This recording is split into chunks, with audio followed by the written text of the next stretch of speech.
there, welcome back. Do you want to know the top 5 cons of living in Cedar City? Let's dive in.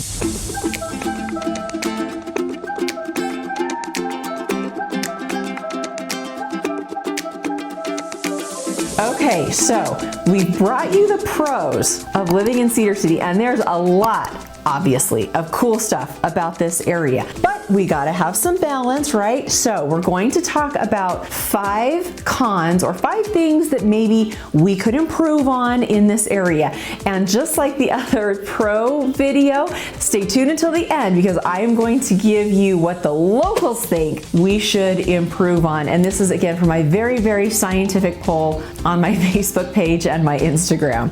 Okay, so what are some things that Cedar City and the surrounding area could focus on to improve? Leave me a comment. I would really love to hear your thoughts, but I'm going to tell you some of the things that generally the city is working on, the community is working on, and then of course what our locals think. Okay, number 1, infrastructure. We really are working on improving our roads to make the city more accessible and convenient.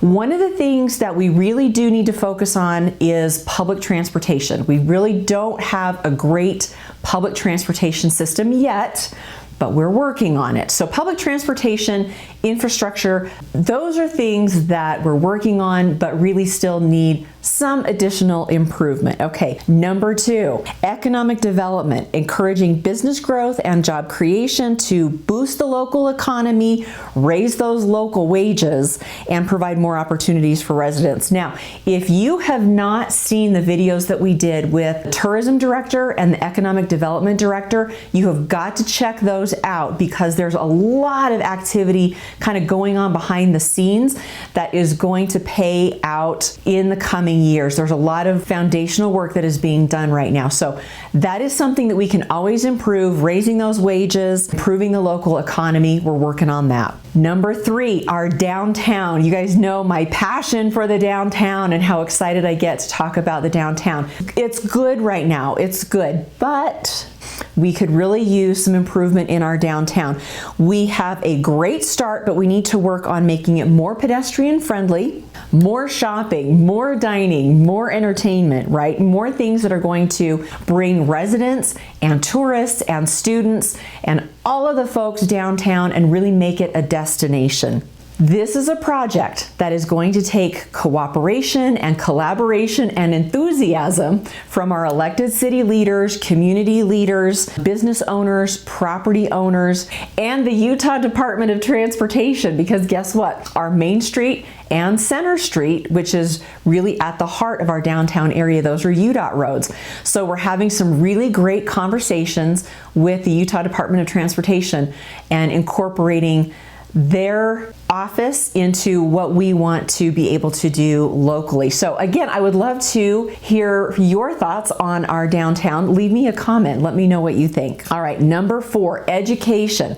Now, we've got SUU, we've got Southwest Tech, we've got high schools, we've got middle schools, we got elementary schools, we've got alternative schools, lots of stuff going on in that educational realm. That said, I think that investing in local schools and educational opportunities to provide an even higher quality education is really going to pay off for our local folks, our local students. Now, the state legislature just passed a bill. This is now law. The governor signed it in just this latest legislative session. There's $8,000 available per student to use that for private schools. There's very strong feelings on both sides of this issue. I would love to hear your thoughts on it, but that is one thing that is changing in the state, and I think it's going to affect education locally, is that educational funding that the student is able to use in something other than public education. So we'll see how that changes local education, if anything at all, going forward. Something cool to watch.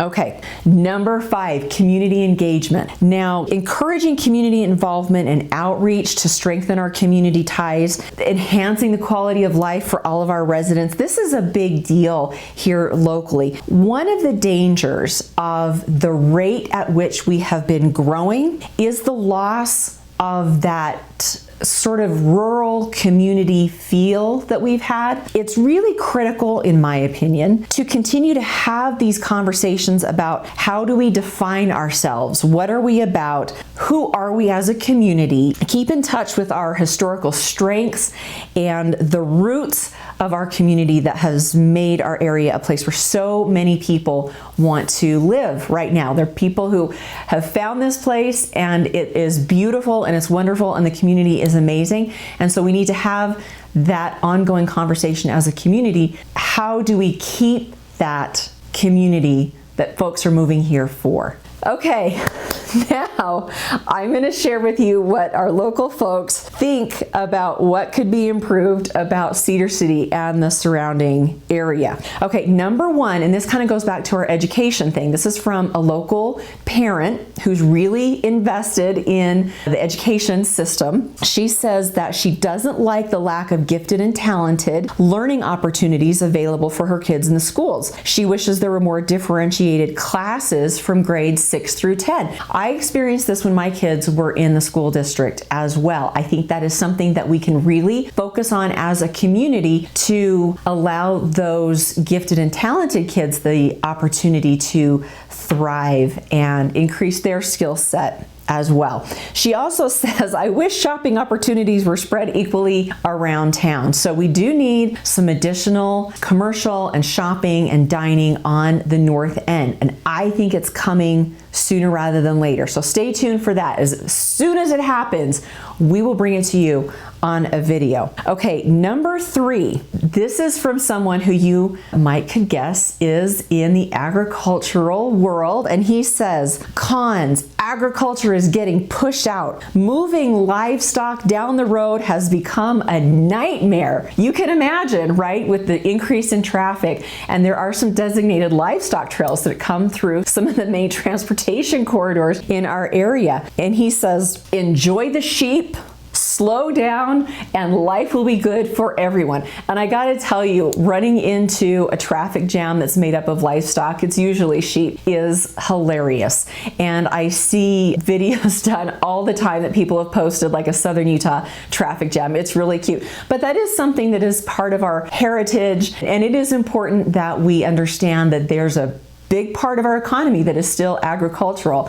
So I hope that agriculture isn't getting pushed out and everybody is still patient when they are moving the livestock. That's a fun one. Okay, now I got several comments about the wind in the area. Someone specifically said, some people might not be okay with our frequent winds.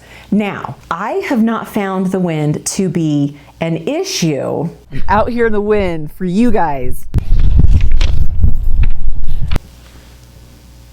But you guys can weigh in and let me know what your thoughts are.